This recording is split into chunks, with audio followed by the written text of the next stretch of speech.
You have this opportunity to succeed. And not only is it within your reach, but it's within your reach by making some very simple food changes that not only help you, but support all life and the planet around us. Because too often the approaches that people are giving them the impression that to be successful, you have to eat animal-based diets, a keto diet, this diet, an Atkins diet, a high protein. You're listening to the Plant-Based Eating for Health podcast show. I'm your host, Kathleen Gage. We're here to plant seeds on compassion to animals, your health, and the environment, and topics related to business that align with all three of those areas. Enjoy the show.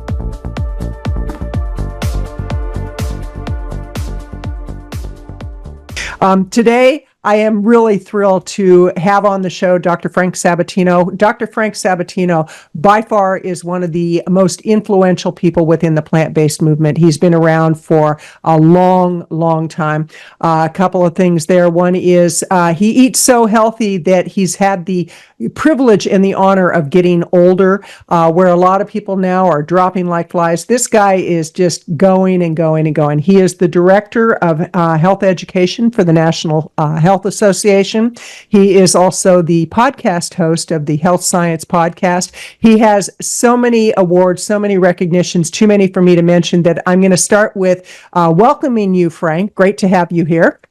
Kathleen, thank you so much. It's always a pleasure to spend time with you, and thank you for this forum. It's beautiful. Oh, thank you. I'm beyond delighted. And I have to tell you, I started reading your book, Weightless. We're going to talk about this because this book is something that's going to change lives. But before we do that, what I'd like you to do is give some of your background when you first became plant-based, which we're going back, 54 years now?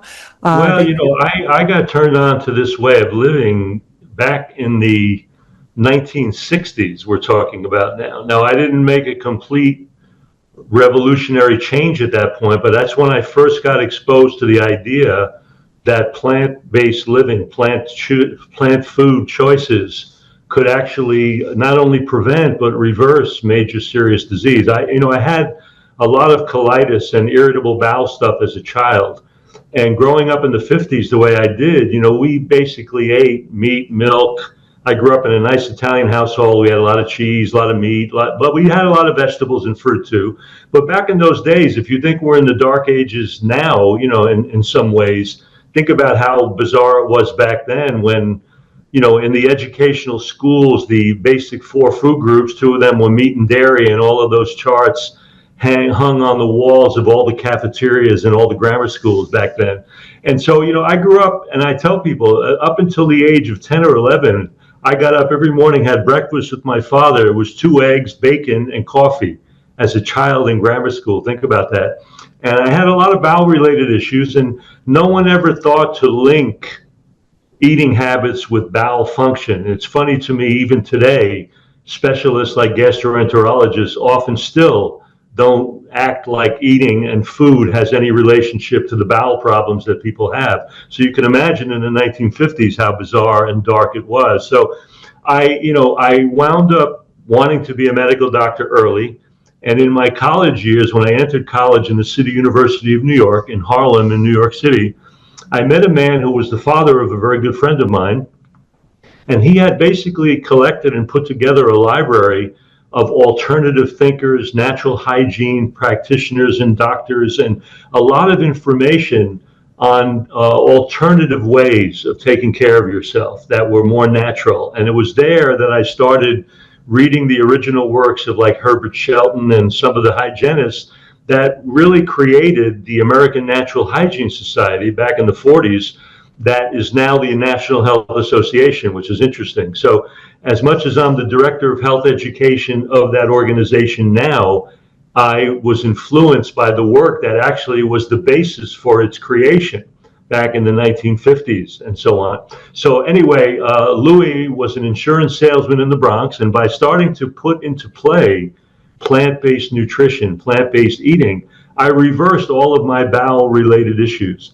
And I found it very interesting that after 15 years of basically medical mismanagement of my own health issues, It took an insurance salesman from the Bronx to solve the problems of irritable bowel. So, from that point forward, I decided that I was going to look at that a little bit more, and I started embracing more and more of a vegetarian way of eating. I eliminated all animal products, less flesh products by the time early 1970s, 1971. And it took a number of years after that to get rid of all eggs and dairy and all of that. So that by the late 70s, I was pretty strictly vegan. So we're talking 47, 48 years ago now, but no animal flesh foods over the past 50 plus years. So it's been a long part of my life. And in doing that, I got exposed to and interested in the fact that while I still wanted to be a doctor, I felt that chiropractic would be a better approach for me. It was a drugless profession. I could still work and teach nutrition and work with people with lifestyle. And I just felt that that would be a better avenue for me. And so that's what I did. I found some very passionate chiropractors who were very excited about the work that they did. It influenced me. My family always had a family chiropractor as well as medical doctors, interestingly enough. And I decided to go to chiropractic college. I actually started my own hygiene club in the chiropractic college, and I brought in speakers, all of these very famous doctors that were running fasting institutions and all of that. And I got to know more and more. And after I graduated from chiropractic college, I went and did an apprenticeship with fasting with Dr. David Scott, who ran a fasting institution for almost 50 years in the outskirts and suburbs of Cleveland and Strongsville, Ohio. And I learned a lot about fasting. He had his own blood laboratory, and I had the opportunity to kind of run it for about a year. So I learned a lot about the clinical study, the clinical evaluation of fasting guests and patients. And from there, I went into running my own clinics, residential centers, where we fasted people, fed them plant foods, did all of that. And then went back in the early 80s and decided I wanted to do more research, or at least have the research skills to investigate things a little bit more carefully, scientifically.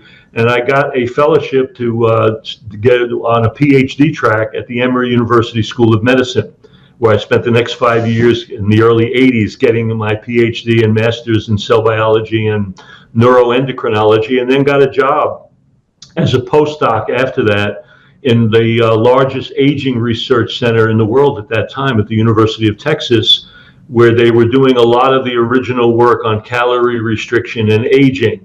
And some of that work fed what we now know about intermittent fasting and a lot of the things people are doing now.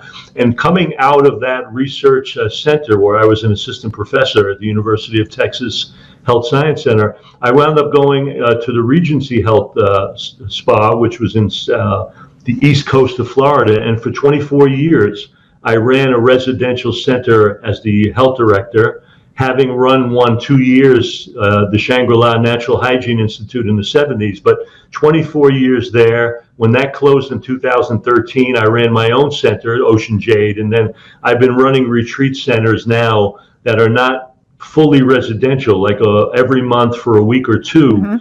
We run these centers where we're feeding people plant nutrition without added salt, oil, and sugar, water fasting, juice dieting, juice detox. So that's kind of how my whole clinical thing kind of evolved. But through it all, I raised a family of 5 children, eating this way and living this way.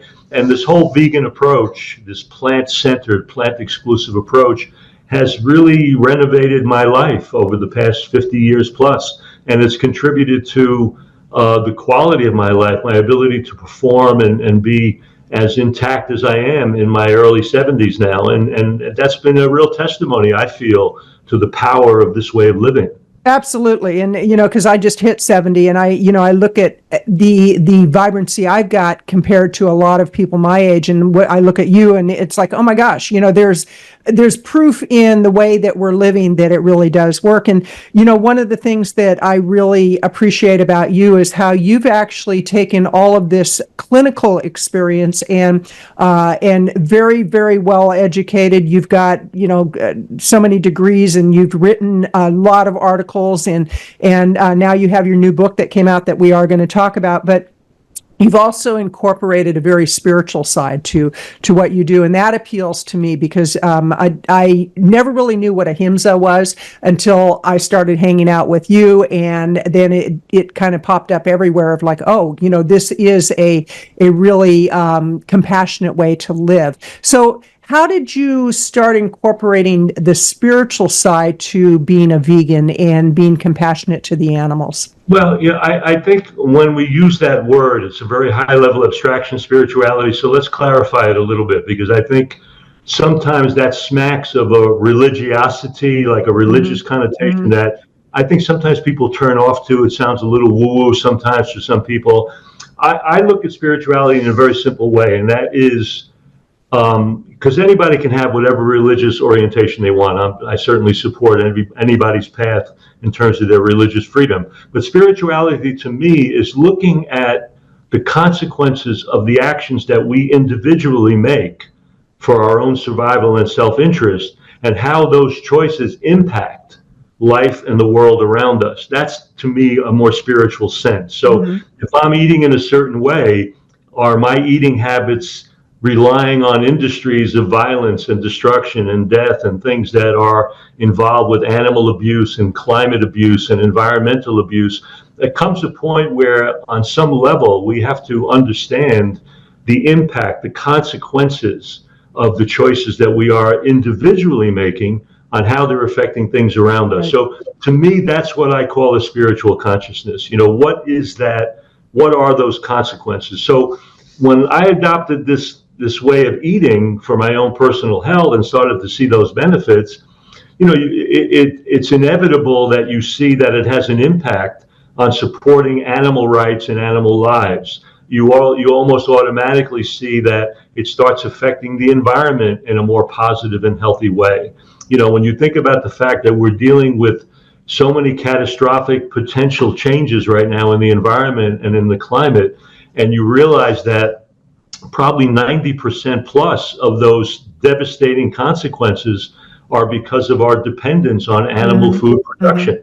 So, it comes a point where you have to say, you know what, I really can't be making those kinds of choices, because regardless of the health consideration, which is a big one, and we can talk about it, just the idea that these choices that I'm making have these incredible consequences. Right. And how climate and environment and animals are affected, comes to a point where on a very basic level, we have to make this decision to do no harm. And that's really what ahimsa is about. That mentality goes back to like centuries before the birth of Christ. This is a very old concept in a lot of the Jains and Hindu religions and those traditions. But the bottom line is, it is the fundamental aspect of veganism. It's a fundamental aspect of embracing a plant way of life, a plant way of eating.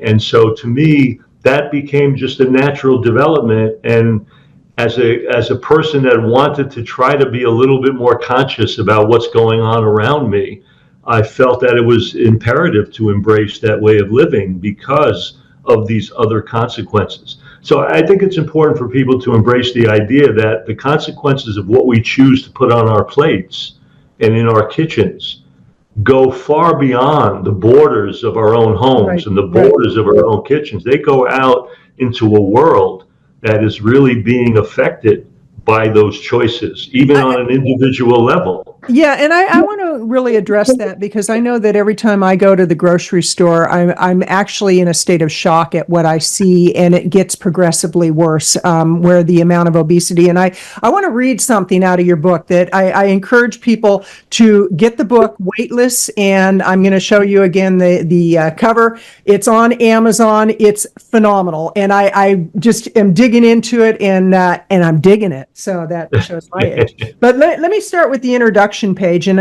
this really grabbed me. And I actually read it to somebody who said, oh my gosh, who is that? And it loves your writing. So it's on page, XX1. So it's the introduction. The earth is groaning under the collective weight of the people standing on it. Globally, in 2022, overweight people topped the 3 billion mark. Growing up as a child on the streets of New York, I'll always remember the Statue of Liberty standing on Liberty Island in New York Harbor as a looming monument to hope and freedom. but there's a new statue of American liberty. She's exhausted, overweight, slumping, wheezing, puffing, barely able to carry the torch that's supposed to light our way. She's sporting a new inscription where you're fatter than ever, you're tired, you're depressed, you're swollen-limbed, you're bloated belly, you're fatty-livered, you're diabetic blind, you're brokenhearted, you're disabled and diseased. So that's the start of it. That's what you grab people with, but then you go into the hope of what people can do. And what I found really fascinating is how well researched your information is, but I would expect nothing less from Dr. Frank Sabatino. And before we talk about your book, I want to remind people you're listening to the Plant-Based Eating for Health podcast show. I'm your host, Kathleen Gage. I'm here with Dr. Frank Sabatino. And Frank, what is it that inspired you to write the book? I know that it took a few years for you to, really put pen to paper and get in everything that you wanted to. So what inspired you? Well, Kathleen, all the years of my practice, in the residential centers I've run, I think it's safe to say that a lot of the people that come to those centers come with weight-related issues. They're concerned about whether it's a superficial concern in terms of how they look physically, or whether they're dealing with the consequences of excessive weight and body fat, which are involved with all of the major pathologies we can talk about, including heart disease, cancer, diabetes, and the like. So the fact of the matter is, this to me is really in some ways the number one pandemic in the world. We spent a lot of time getting lost in viral infections, and these things are real, and of course they're important. But when you think about that, almost, something like 40% of the world right now is overweight or overfat. And in the next 10 years, 50% of the planet will be dealing with weight and fat issues. I think we're at a point where we still needed to address it, because, you could make the case, was there a place for another book about diet and weight loss? And, in my mind, I'm saying, was there? That's a question I had to answer. And I said, the way this is being treated, the way this is being portrayed, the fad diets and the fad approaches that people are being directed at are not addressing this issue. I make the point, and the data is very clear, that 95 to 98% of people that try to take weight off with fad approaches and routine approaches that are sold to them in this culture are failures. So if you think about the hopelessness involved in that, when someone is really coming to the table with this kind of an issue, and now you're adopting approaches that fail 98% of the time, mm-hmm. How devastating is that consciously? How devastating is that to that person, when we know that there are simple lifestyle choices and approaches that can literally transform that outcome just by embracing some simple choices in food consistently and the lifestyle pillars that I address in this book. So I wanted to present a case for people to realize that it is hopeful, that in the face of this hopelessness, I don't care how many times you may have failed in the past or may have not achieved your goals in the past.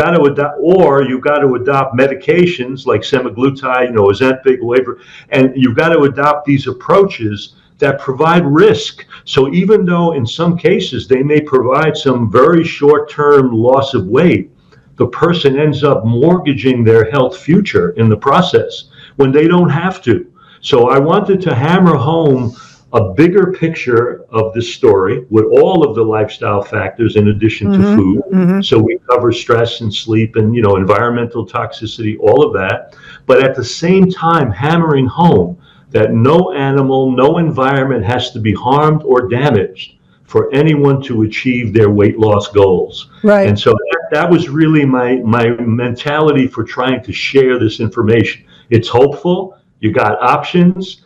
If you stay in a more of a plant-based direction, you're going to be incredibly successful, and nothing has to be harmed in the process for you to be successful. So I'm curious, how do we shift the mentality of the masses, if you will? Because if you look at it, you look at big pharma in bed with healthcare, in bed with the food manufacturers, in bed with even the vitamin companies, that, it's like we have a sick care model more than a healthcare model, without a doubt.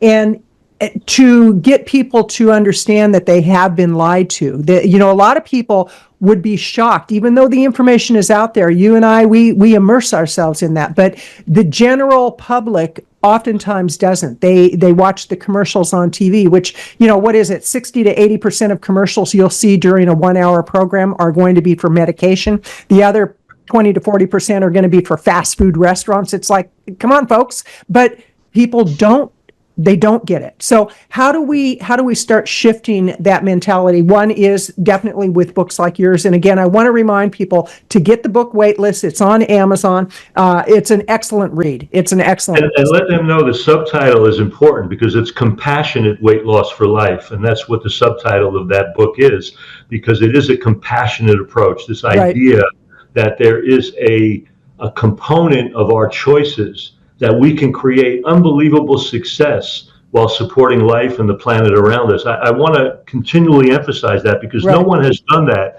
in any diet book ever. It has never really been done. It has never really been emphasized. Your point is such a well-made point. America is really more of a drug culture than just about any other culture, as much as all the countries of the Western world are using pharmaceuticals to a great extent. America is one of the few places on the planet, maybe one other place, that actually does drug advertising.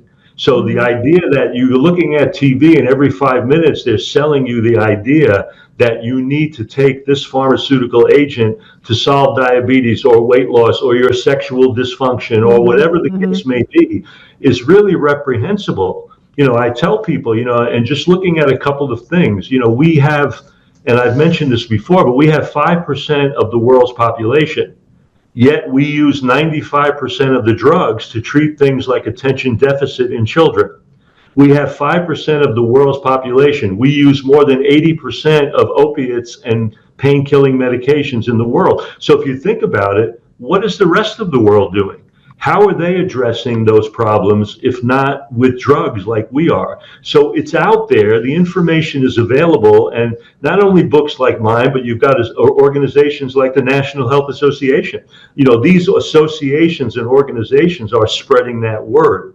They're organizing conferences and they're organizing speakers, some of the best erudite speakers in the world who have done the research and are presenting the research on how plant living and plant-based approaches and healthy lifestyle choices can revolutionize your outcome of disease and function. And so if you look at going back to the 60s and 70s to where we are now, now you've got the areas of lifestyle medicine. You've got things that have evolved and developed in a very positive way. So I believe things are shifting. Whether they're going to shift quickly enough is a really big piece, because I really think that, the house is kind of burning right now. Right. And it's not the time for a little incremental change. I think it's time for bigger choice change right now. That's my personal opinion. I don't force those choices on anybody, but I think we need to take a good look at the fact that we need to act now. We need to act together now. We need to collaborate now as societies and cultures in the world, and realize there's only one race, the human race. And if we're going to win that race, we need to really come together in a collaborative way to support the environment, climate, and animals that are on it, and ourselves, by making choices that are profoundly supportive of the resources that we have. Absolutely. Well, and what's really amazing about when somebody adopts a whole food plant-based, 100% whole food plant-based, no SOS, which is no salt, oil, and sugar for people who have not heard that before. But when you incorporate that into your lifestyle, your other expenses start going down. And a great example, and I'd love to talk about this if this is an area that one you've done extensive research on, but the whole thing with the IVF issue going on right now politically, from what I've read, and correct me if I'm wrong, we often blame the woman for the infertility issues, when in fact the sperm count of men have gone down as a result of ultra-processed foods. So here we have an issue that's caused by ultra-processed foods.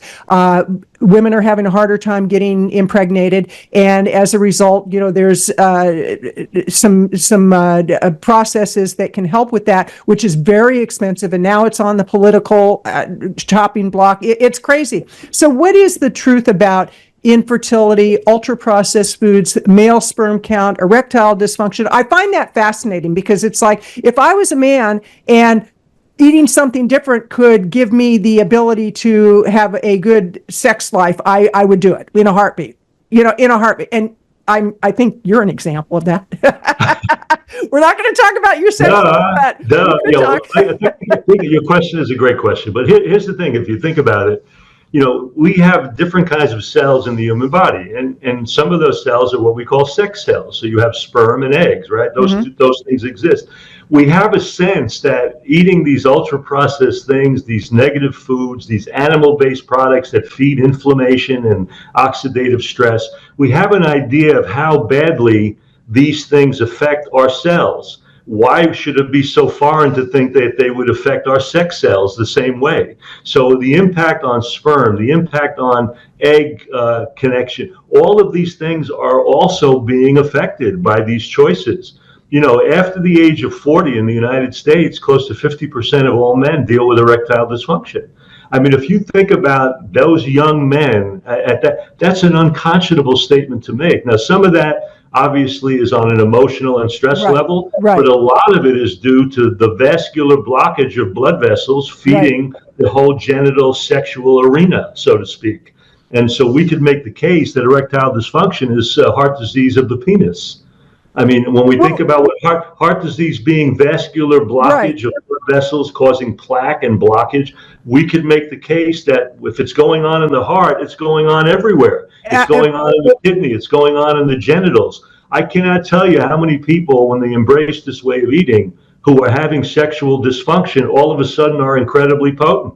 They're maintaining erections in their 70s and 80s. They're kind of like, oh, it's alive, it's alive. It's alive, and it's very important because, you have this notion, you see these commercials and you think you need, Cialis, Viagra, you need these drugs to provide, erectile function. And it's absolutely bizarre, because the truth of the matter is the way we eat and the focus on plant foods affects blood supply everywhere. It opens up blood supply everywhere. It will improve fertility. It will improve sexual function. It will improve brain function, kidney function. We need to understand that the body is a holistic, interactive unit. It's a remarkable, wise, ecosystem, and the cells are being affected by all of these choices, including sex cells. So when I have people with infertility, the first person I check is not the female, it's the male. We go check sperm counts. I usually recommend that because that's the easier thing to do. The man can ejaculate, take a sperm and check it. That's a lot easier than trying to check, female eggs and all of that. So the first step should be that. But the first real step is for that couple to really embrace an eating plan that is going to give them the best opportunity for those sex cells to operate in the best way. Now, sometimes with IVF, you're dealing with people that are maybe a little bit older. So the integrity of those egg cells, maybe women in their late 30s or early 40s sometimes. So there can be some age-related effects on sex cells that may come into play. And sometimes there are factors that may be more than just nutritional. So it's not that IVF doesn't have a place, but what I don't like, and this also happens with infectious diseases, like we saw with the pandemic, instead of going to these overall ultra sophisticated medical interventions first, we need to come down into the lifestyle factors first. So for example, there were tremendous data suggesting that people eating plant-based were in the lowest level of severity for the COVID infection. Now, on the news and all those talking heads, the Faucis of the world, did anyone ever mention that? Not for a second. Did anyone ever mention the impact of sunshine and vitamin D on immune system response? Did anyone talk about the fact that regular exercise regimens significantly reduce acute respiratory infections? No. So what they talked about was cloistering people in their homes, getting vaccinated, and not addressing anything about exercise, sunlight, diet, or what. And if anybody mentioned those things, it was a conspiracy. And the real conspiracy was people conspiring to just sell the agenda of vaccination intervention. Absolutely. I got to tell you, Frank, addressing lifestyle change. You are so correct, because I actually lost friends over this, because I said, I am not concerned about getting sick. I'm not. If I get COVID, my immune system is so strong. And they were like, oh, you're crazy. And I said, dig deeper. And I got uninvited to barbecues. When people finally could gather, and it was crazy making. And a lot of it has to do with mindset too, which actually I want to jump over to another issue that is really prevalent. Well, let's just finish that one idea. So we want to make the point that if you're dealing with sexual dysfunction or the inability to conceive, I have to tell you that there are many examples in the experiences of all of the hygienic and natural doctors where people adopting these approaches all of a sudden see a reverse of those problems. Right. They're able to conceive, their sexual function improves, and there's no reason, even in your 70s plus, for sexual dysfunction to really eradicate itself. We are meant to be have that ability through those years. And again, people that adopt this way of living, and I'm a classic example, there's no drop off in that function at all. Right. So the bottom line is, I want to hammer that point home because you asked that question. Okay, well, and I'm glad you did, because a lot of people, they resign themselves to the fact that as we get older, we're supposed to get dementia, we're supposed to get this, we're supposed to get that. No, we're not.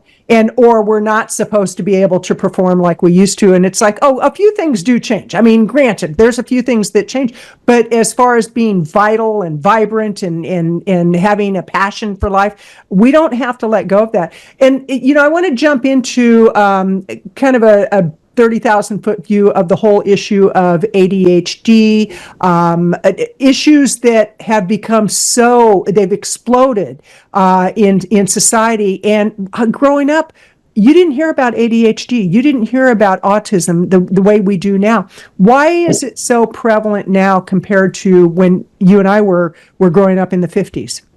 Well, I think the radar wasn't even available for a lot of mental health issues back then, and people didn't really quite focus or think about it quite as much. And I think there were probably some incidences, but I think we've made the point that as food processing has gotten worse, and that became a much bigger part of the culture, ultra-processed foods, certain stresses and strains of our lives. And a lot of times what happens is, when you're eating in those ways, the poor results stemming from those choices start to show up in succeeding generations even more.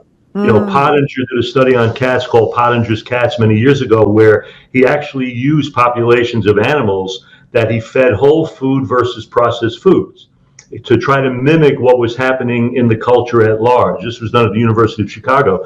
And over time, what he noticed that the changes that occurred in succeeding generations started mimicking all the degenerative diseases we see in our culture.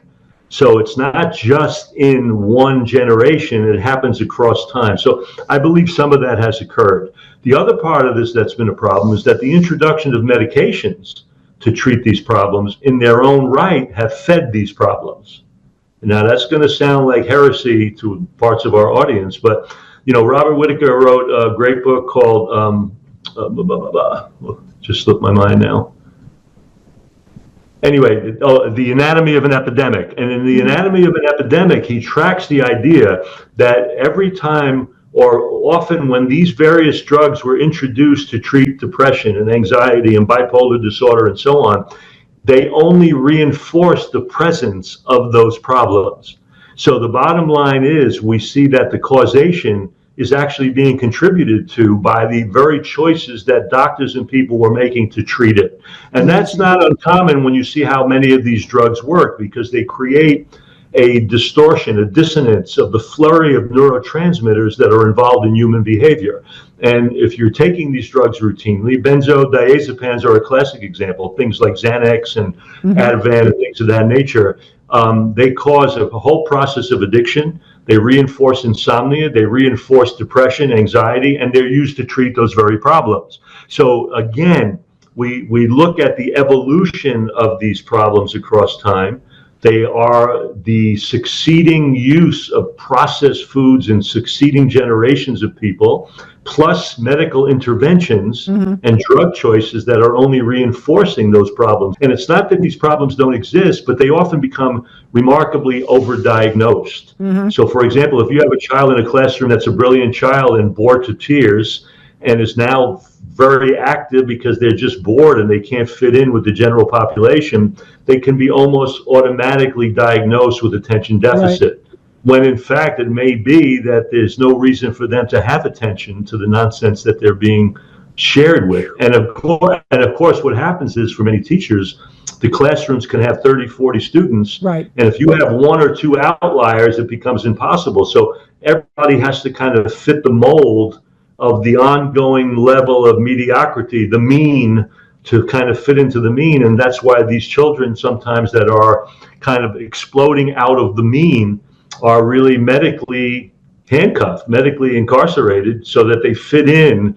They not actually have a medical problem, but if you think about it, the use of these drugs to treat depression and anxiety and so on have become introduced in earlier and earlier stages. There are millions of children under the age of 6 on antidepressant medications. Well, I want to remind people that you are listening to the Plant-Based Eating for Health podcast show. I'm your host, Kathleen Gage, and I'm here with my good buddy, Dr. Frank Sabatino, who is one of the luminaries in the plant-based movement. He's been plant-based, as we talked about earlier, for 54 years. He has been just such an influence on many things that are going on. And Frank, what I'd like to talk about is actually your book.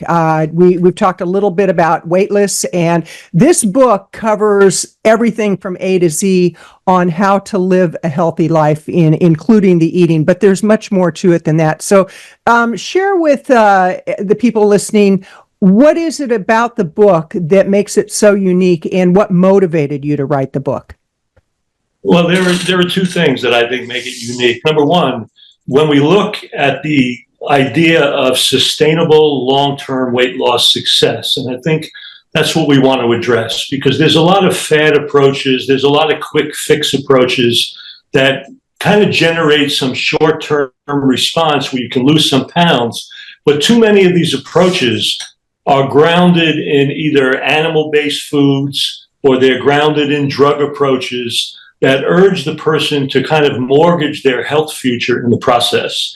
And my motivation for this was, number one, helping people realize that there is a plant-exclusive lifestyle approach that is a breakthrough, because it not only covers food, it not only covers the idea of being physically active, but it covers the full constellation of factors that are involved in weight loss success. And that also includes things like sleep and stress and environmental toxicity and how we support the microbiota of our gut, the way we deal with factors of addiction.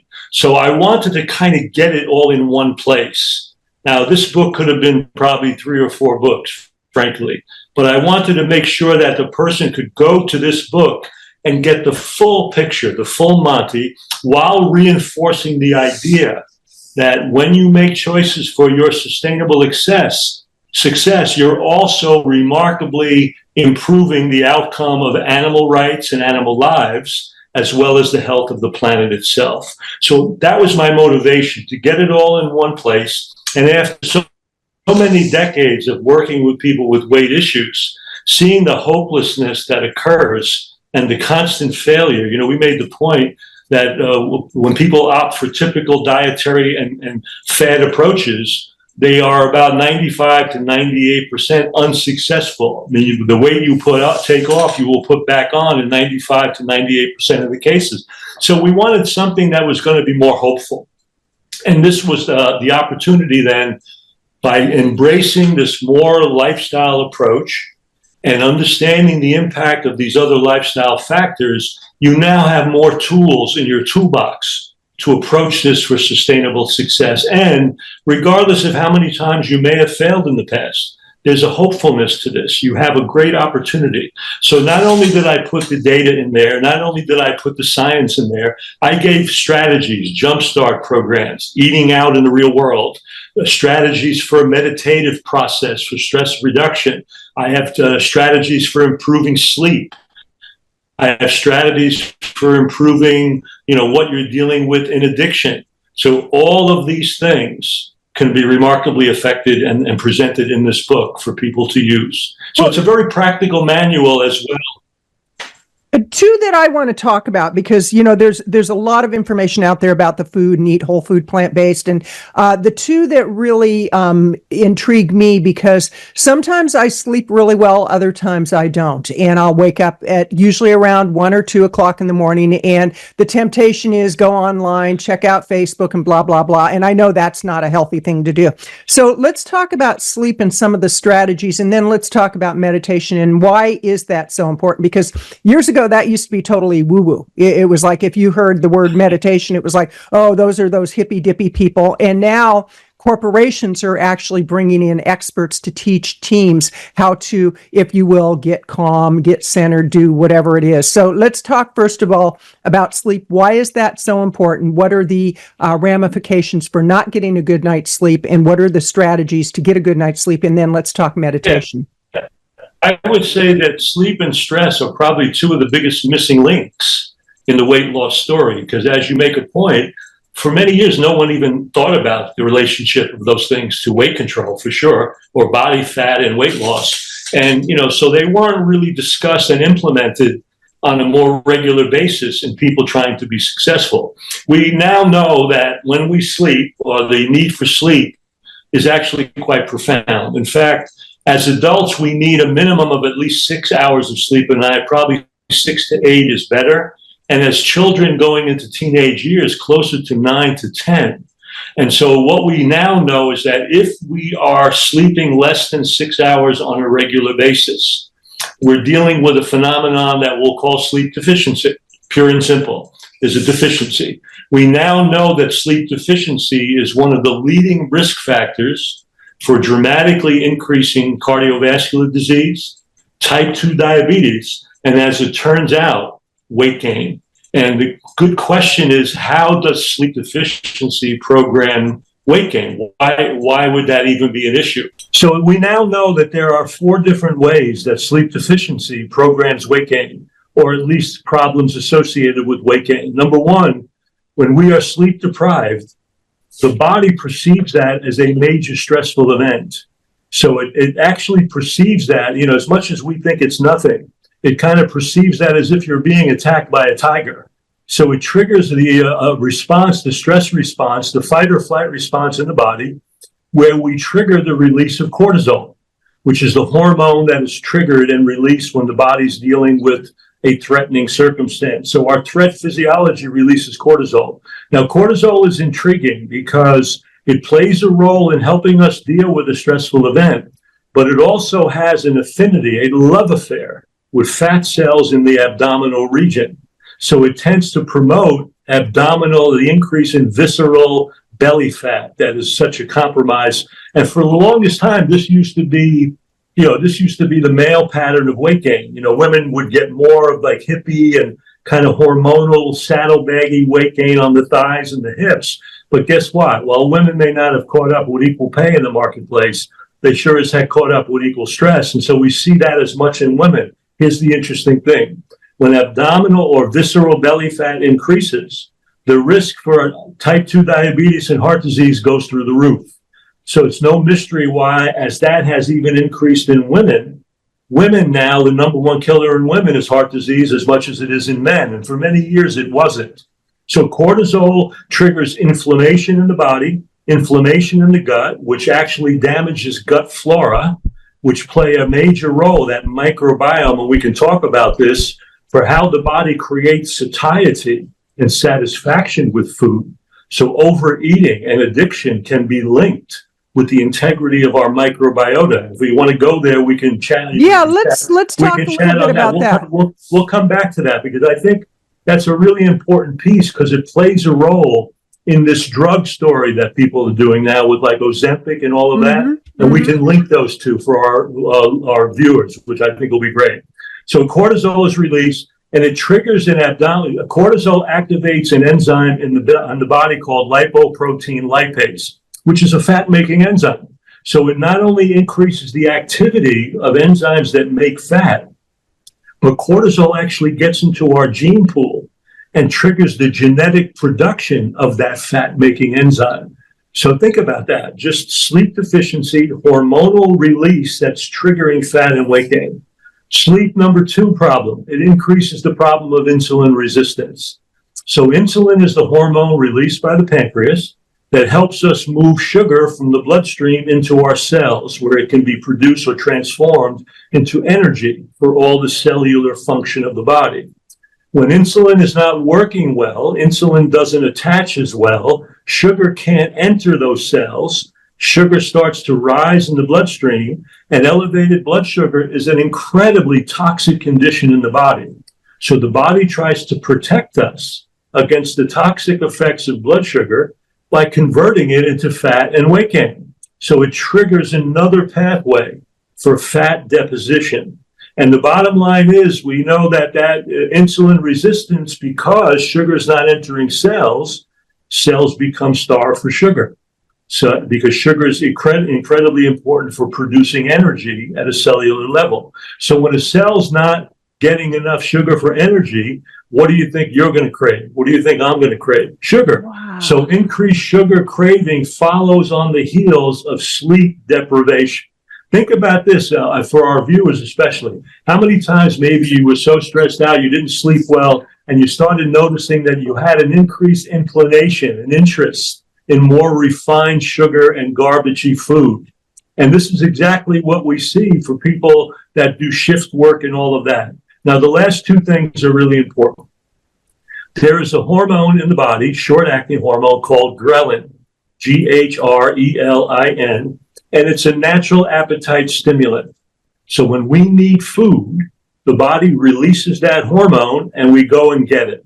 Now, if all we had was that stimulation, we would have no stop point. We would all overeat till we exploded. So something has to put the brakes on. There's another hormone released from fat cells called leptin, Leptin. So leptin puts the brakes on.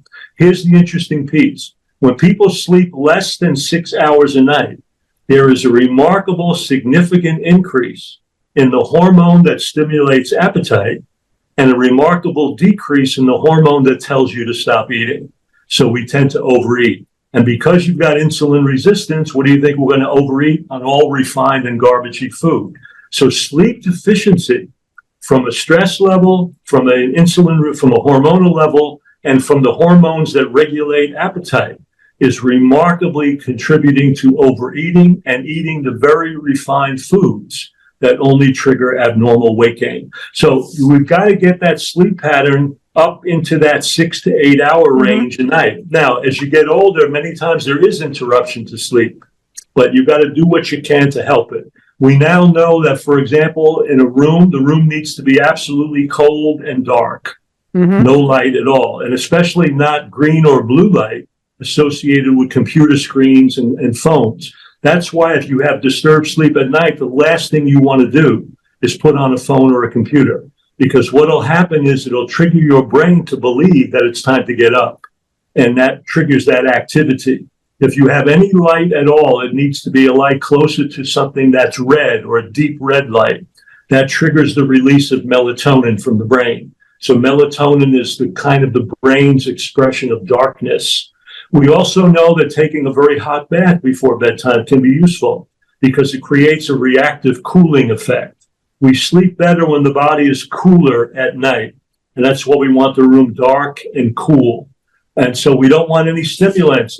We don't want any alcohol at night. Alcohol is tricky because alcohol is one of these things that it makes you feel like it's putting you out. It's helping you sleep when you can't sleep. But what it does is it disturbs the deep delta wave phase of sleep, which is the real replenishing phase of sleep. So in a way, that's why when you drink, sometimes you sleep, you pass out, but you'll notice you wake up in the morning as if you're absolutely exhausted and tired, because you interrupted the deep phase of sleep. This is also the problem with many of the drugs, like benzodiazepines, like Klonopin and Xanax and Ativan. They disturb the deep delta wave phase, but they do get you to sleep. And for many doctors, if you have sleep, if you have insomnia, their feeling is, some sleep is better than no sleep, even if it's not the best sleep. So we want to not have stimulants like caffeine. If people are having anything with caffeine, coffee, chocolate, they shouldn't have anything like that anywhere from 6 to 8 hours before sleep. What happens is caffeine, when you have it closer to bedtime, it interferes with the initial hormone that allows us to slip into the first phase of sleep, when we first are falling asleep. And that can be a tough time for people because we get what we call monkey mind. All those monkeys of the day running around, what we should have done, what we could have done, what we have to do, how we want, so all of that starts to play sometimes when we first lay down in the quiet of bed. Caffeine makes that worse. So the chemicals, the bath, the darkness of the room, understanding the role of sleep deficiency, all extremely, extremely powerful. And we've seen this, and the research bears this out very strongly. Plus the fact in children, where we're seeing one of the biggest epidemics of obesity, they are growing. And the reason why they need 9 to 10 hours versus adults needing 6 to 8 is that in the sleep phase, we release the hormone called growth hormone. And so if you interfere with the sleep patterns of children and teenagers, you're interfering with their potential for growth. And it interferes again, creating more fat deposition. That's a problem. Well, and from what I'm hearing, it's like there's such a connection between the devices that we use, the stress that children are under now with, worrying about even going to school. Are they going to come home or are they going to get shot at school? Well, even more than that, I see now these families where they're agonizing at the birth of their child as to what preschool they're going to get into, worrying about, are they going to get into Harvard later? I mean, none of us had that. Children should not have that kind of pressure. Right. We need to be children. Children need to play. They need to run. They need to jump. They need to learn. Right. This idea that if you think about it, they've even taken a lot of physical activity out of the school system.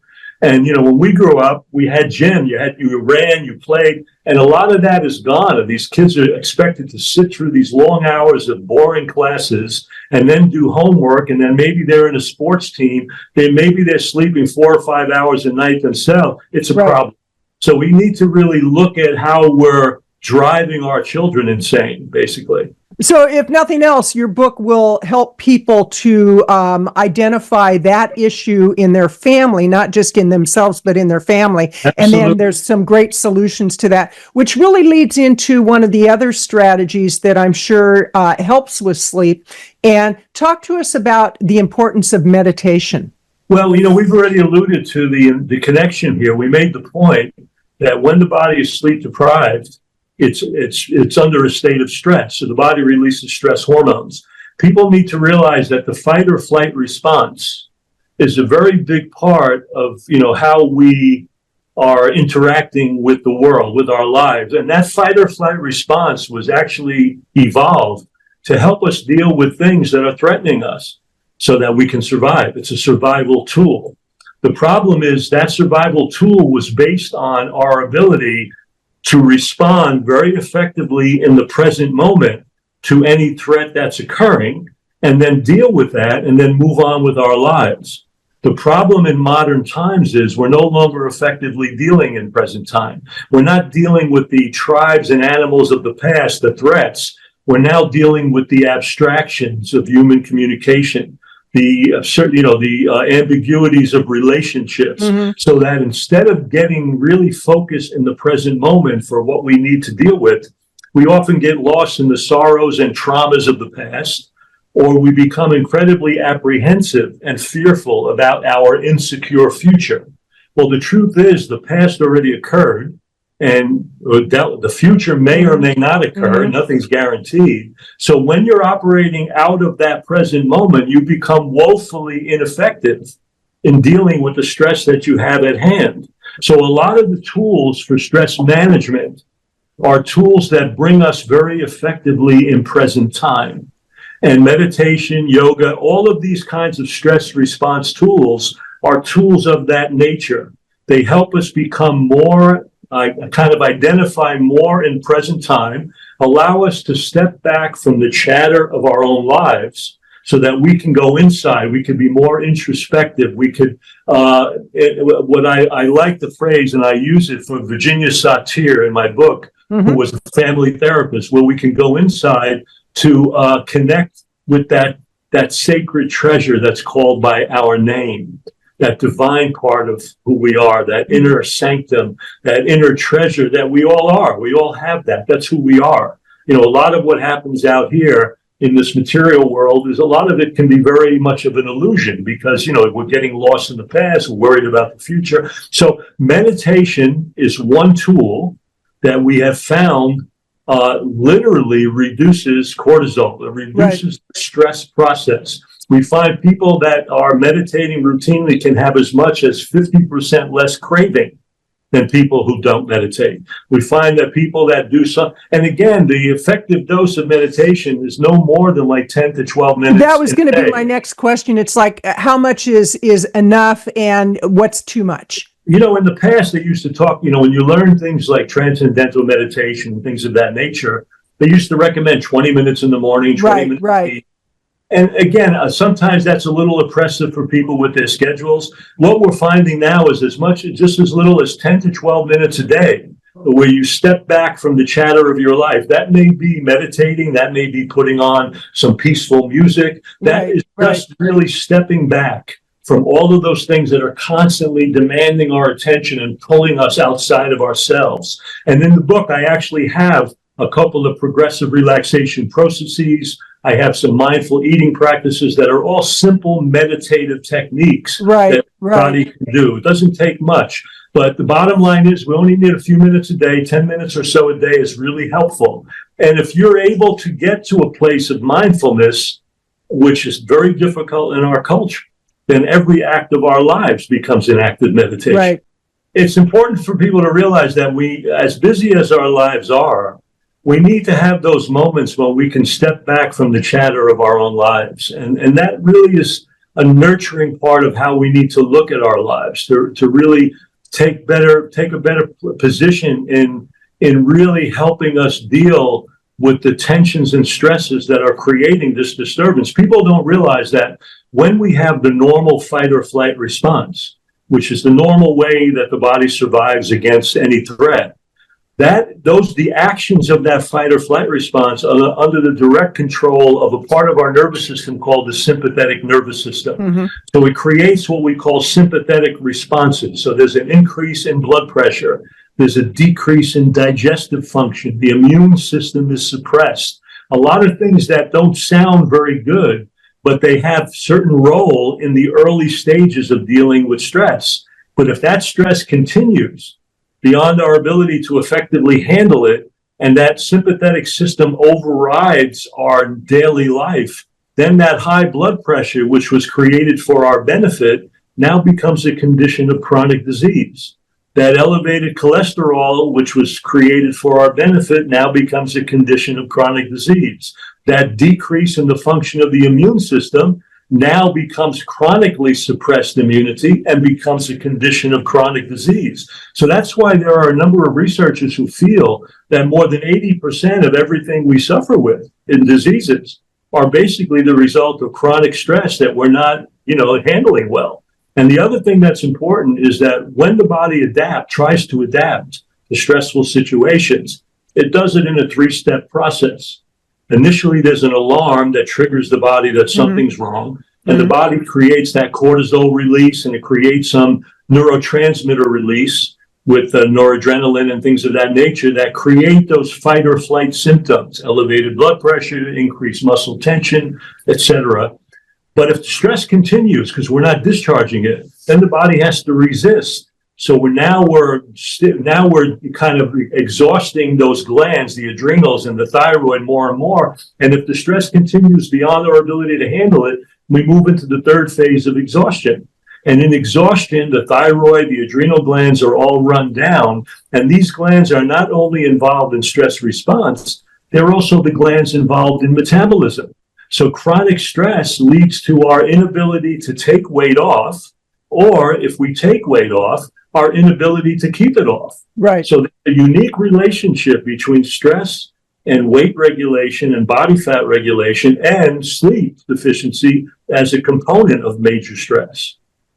It's incredible because you look at I know when I first got into my career, it was all about bigger, better, more, work harder, put in the long hours and, little sleep and all the stuff that was the wrong information. And in your book, Weightless, I encourage people again, pick up the book, Weightless. It's on Amazon. And it not only covers how to get to a healthy weight. Let's not even call it a diet. Let's call it a healthy weight.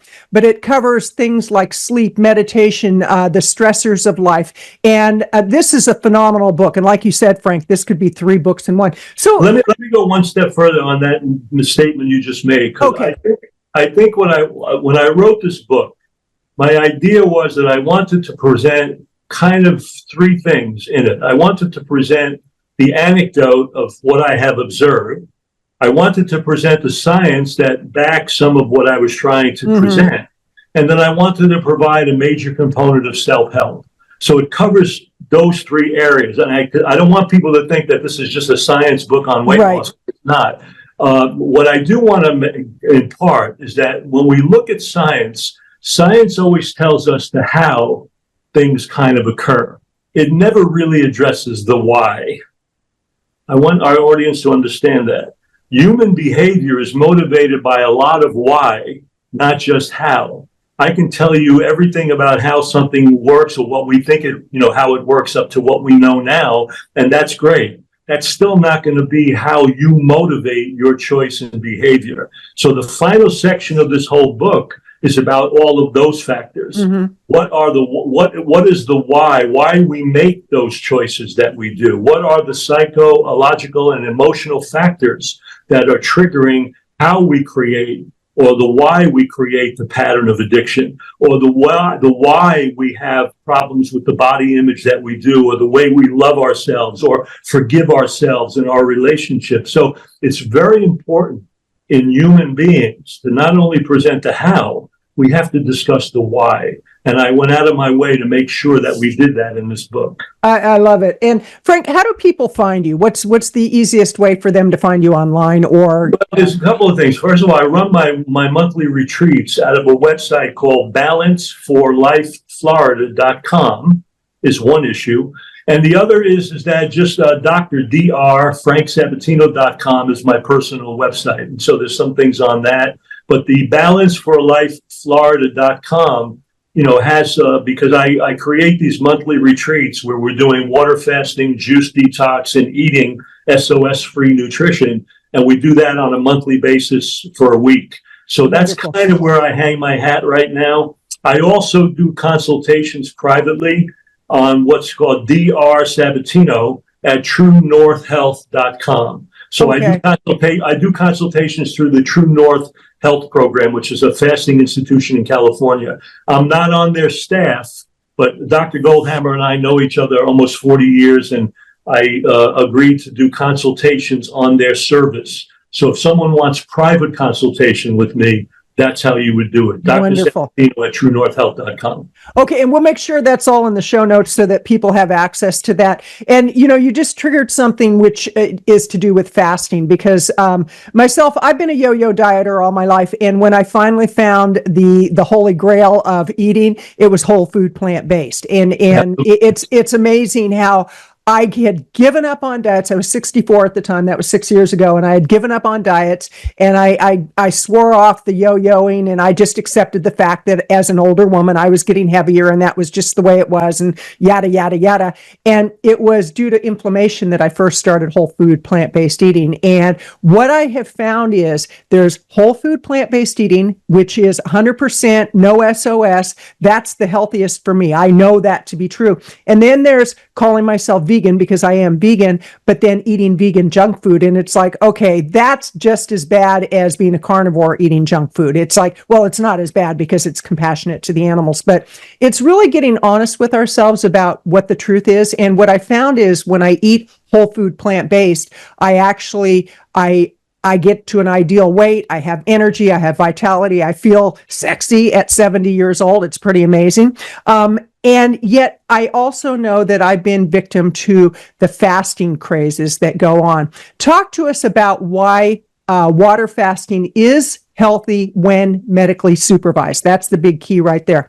Because people go on to Dr. Google and they Google something, they go, okay, I'm going to water fast for 50 days, and they end up nearly killing themselves. So what is water fasting good for? Why should it be medically supervised? And how long have you been a proponent of it? They're great questions. Well, I've been supervising fasts from the 1970s. So I have probably fasted more than 10,000 people through all the years in every major form of health issue, whether that's just for promoting better health or for actually dealing with major pathology.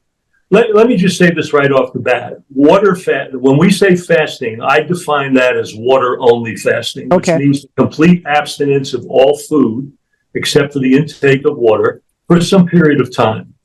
Now, fasting, I want to emphasize right out of the blocks, is not a biological requirement of life. It is not food. It is not sleep. It is not rest. It is not stress management. It is not fresh air. It is not sunshine. It is a tool that can be used to bring us back into a certain kind of balance when we have kind of gone off the rails, so to speak. Now, if you think about it, there were times in our past, if we go back in time as a species, where there were times when food was available and when it wasn't. So there were times when we had abundant food, and then there were times when there was scarcity. So apparently the body evolved this ability over time to deal with conditions and situations of scarcity. There are a number of physiological shifts that occur in the body when we take food away.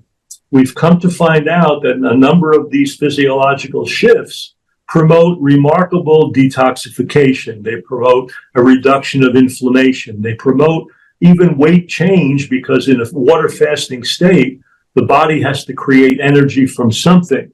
So it leans primarily on your fat reserves to break that fat down to provide energy for the system. So of course, when you fast, you lose weight and body fat. But to me, it's not a weight loss program.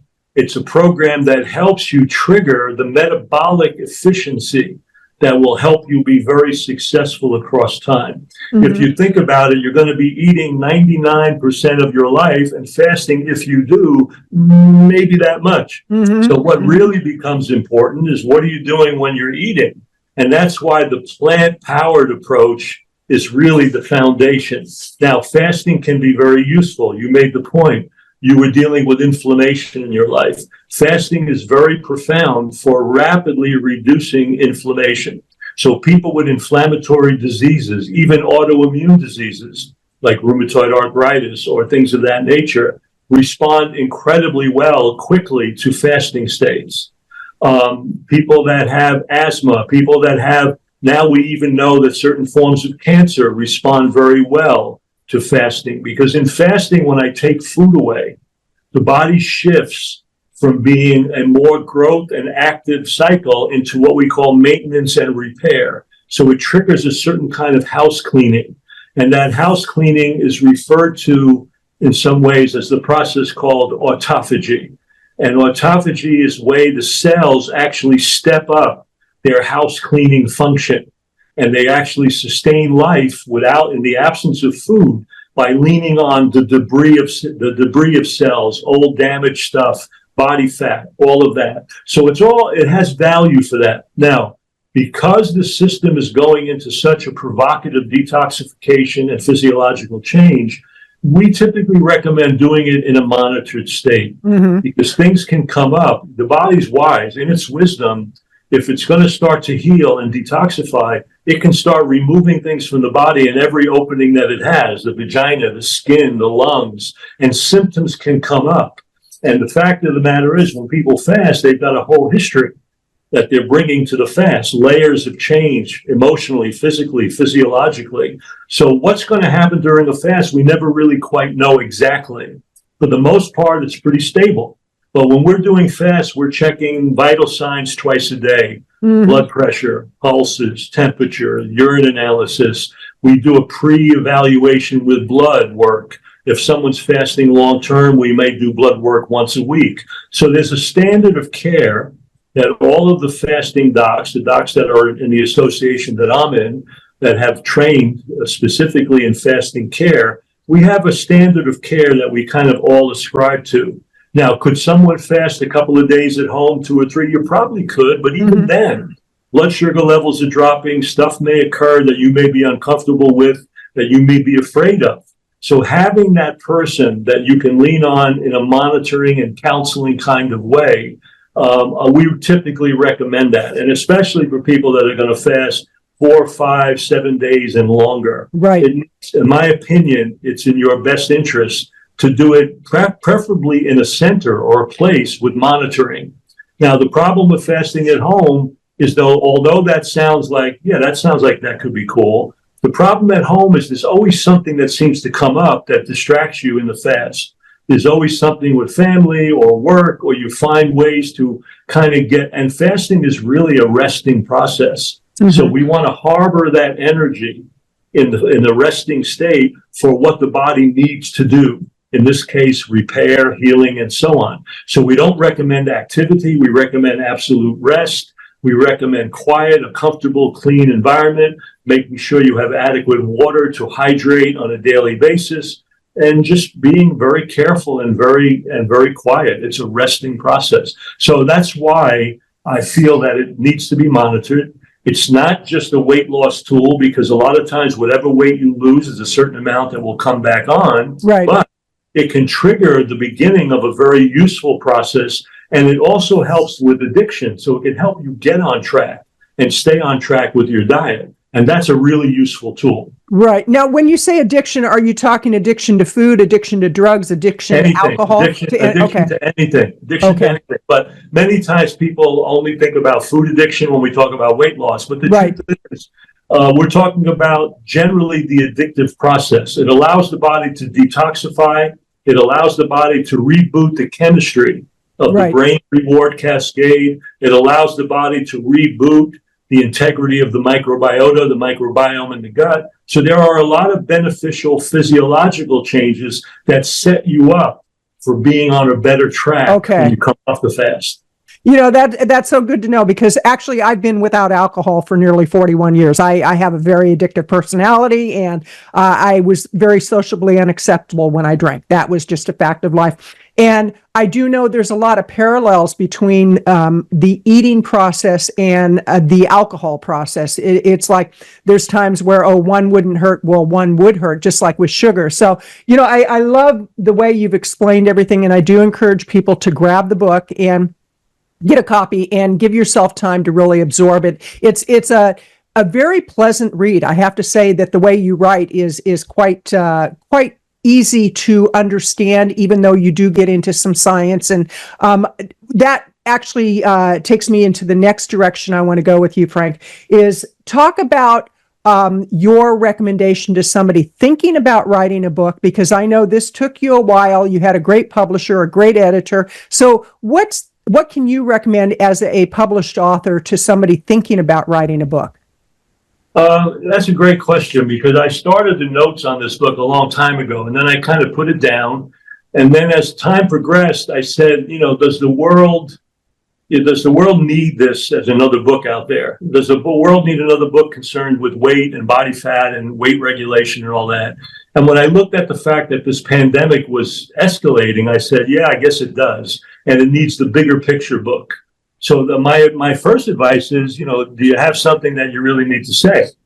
Is there something that you have to offer that can affect the quality of life of not only your own self, but people around? So I think that's one piece. How are you going to package what you're feeling, your personal vision, into something that could affect something bigger than you?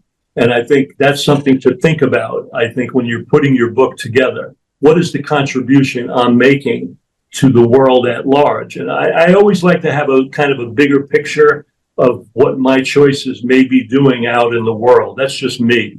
And the next thing with writing is that it is just an arduous introspective journey. And it's really taking the time each day to do it. because, writing is one of those things that and I've written a lot through the years. I've written dissertations, I've written articles. It's really that stick-to-itiveness of really putting the time in to write. So what I urge people is just write, and then you want to refine it. You want to, try to work with somebody if you can that could be a good editor that can give you an outside viewpoint. Because a lot of times you get so enamored with your own voice that you're not necessarily seeing the quality that it could be. Right. And I know even with me, I was very fortunate. Janice Ziegler, who was the editor of the National Health Science magazine for the NHA, was someone who had done a lot of editing of my articles over a long period of time.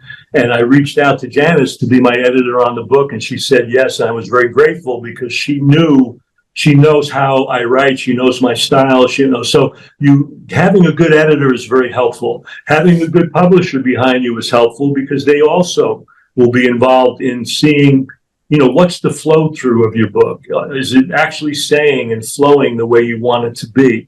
So I think having those kind of really supportive relationships in your life, and those can be self-publishing publishers. I want people to know that. I didn't have a regular publishing house. I had a self-publishing house out of England with Mitali, and they are the vegan publisher, also Let's Tell Your Story publisher. They have two names. And so they were phenomenal. They're a self-publishing publisher, but they're very helpful.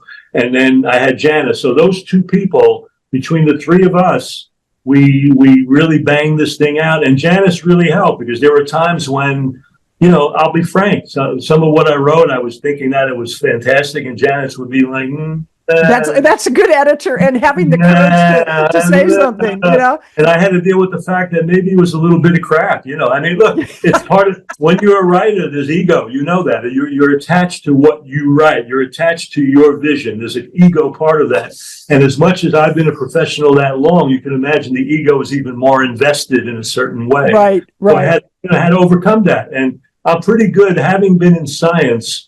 One of the things you'll learn in science is how to take criticism, because what happens in the scientific world, people don't realize this, but every step of the way, all you are is criticized. No one ever says, great job. What they usually say is, you could have done that better, or you're missing this, or, so you have to have a little bit of a thicker skin. And I would urge the writer to kind of get your skin a little bit thicker. Just be open. Have an open mind when you write, get the good support of people, look at what you're trying to say, fashion it in a way that you think will affect the lives of others. And I think if you do that, you're going to have a great piece on your hand. I love it. And the vegan publisher, Mitali, I know her well. And as a matter of fact, I can't recommend them highly enough, frankly. She's amazing. She's amazing. Yes. As a matter of fact, her episode will be airing after yours. And she's just, she's so committed to what she's doing. And the nice thing about working with a publisher who does understand the whole vegan lifestyle and the plant-based lifestyle is that there are things that are so important to include in a book that those are going to be included. So let's take a little sidestep here. You mentioned the National Health Association. Yes. You are the host of the podcast show sponsored by the NHA, the National Health Association, Health Science Podcast. Talk to us about your podcast, what you love about your podcast, who you've had on your show, and we're going to definitely put the link for that, and talk about the NHA also. Yeah, the Health Science Podcast, which is found pretty much at healthscience.org, which is the website for the National Health Association. It is the oldest really vegan plant exclusive organization in the world. They began in 1948, and they've been, just constant in their ability to share the information of the importance of a plant exclusive lifestyle, and also the pillars of what now are called lifestyle medicine, but are really the pillars of natural hygiene, the role of stress and sleep and environmental influences and the impact on the environment and animal rights. So they are just a remarkable organization. I kind of grew up with them professionally because I was connected to them as far back as the early 1970s, and then became accepted as a professional through that organization in the late 70s. And more recently, I took on the legacy position of being the director of health education for them.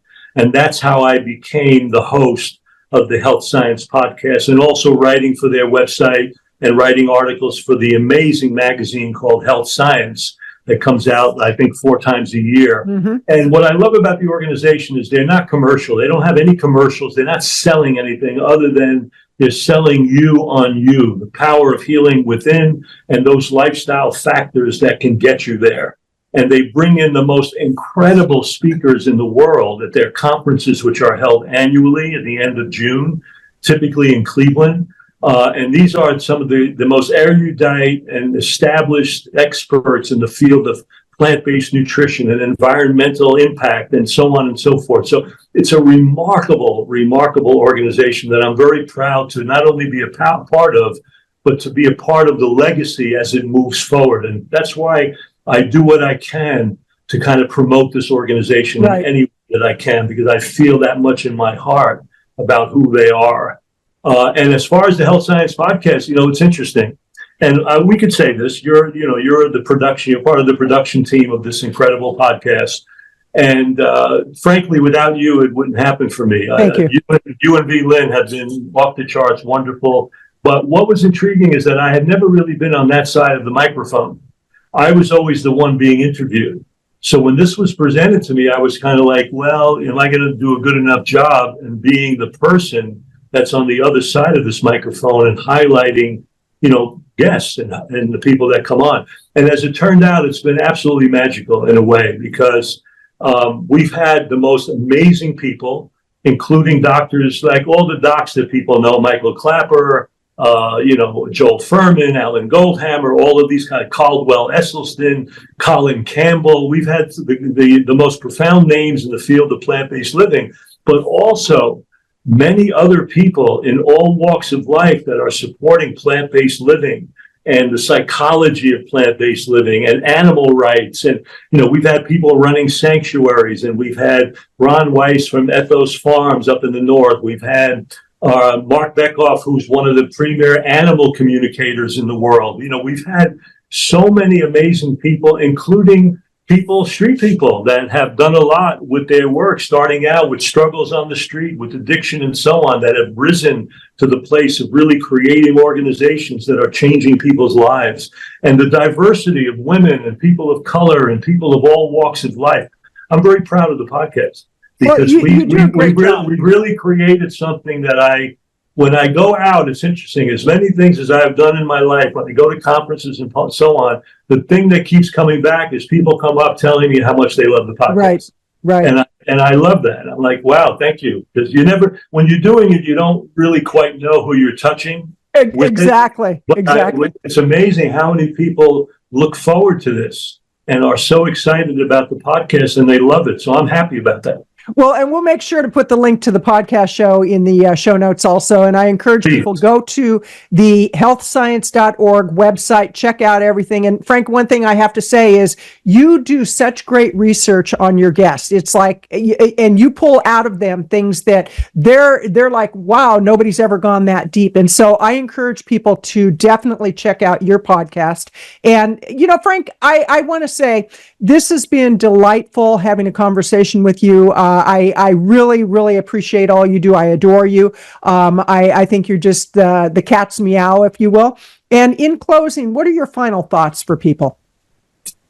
My final thoughts are always the same thought, and that is we all have this incredible ability and power within ourselves to heal and be well. And I think sometimes that gets lost in all of the complicated things that we encounter online and in life. The truth is, very simple lifestyle choices have the most profound effect on the highest level expression of health and well-being. So embracing better ways of eating and living and dealing with the stress in our relationships, we all have that ability. And the fact of the matter is, the body is always coming from a place of forgiveness, meaning that I am always surprised at how you can have these diseases that take so many years to develop.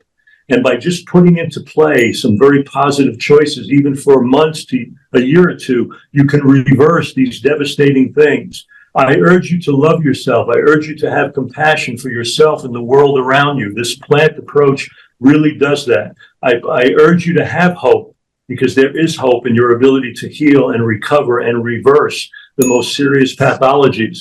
Just get on track, just love yourself, and make those choices that bring out the best that you can be. and they're within the reach of all of us. I love it. Well, Dr. Frank Sabatino, this has been delightful. And again, I encourage people, pick up a copy of Weightless, Compassionate Weight Loss for Life. And it goes much deeper than just weight loss. It really gets into Right on a Amazon, well-balanced right on diet. Amazon.com. You can't miss it. Amazon.com. We'll make sure to put the link in there too. But I just want to say thank you so much, Frank. This has been delightful. And if you think I love you, you're right. I think you're just amazing at what you do.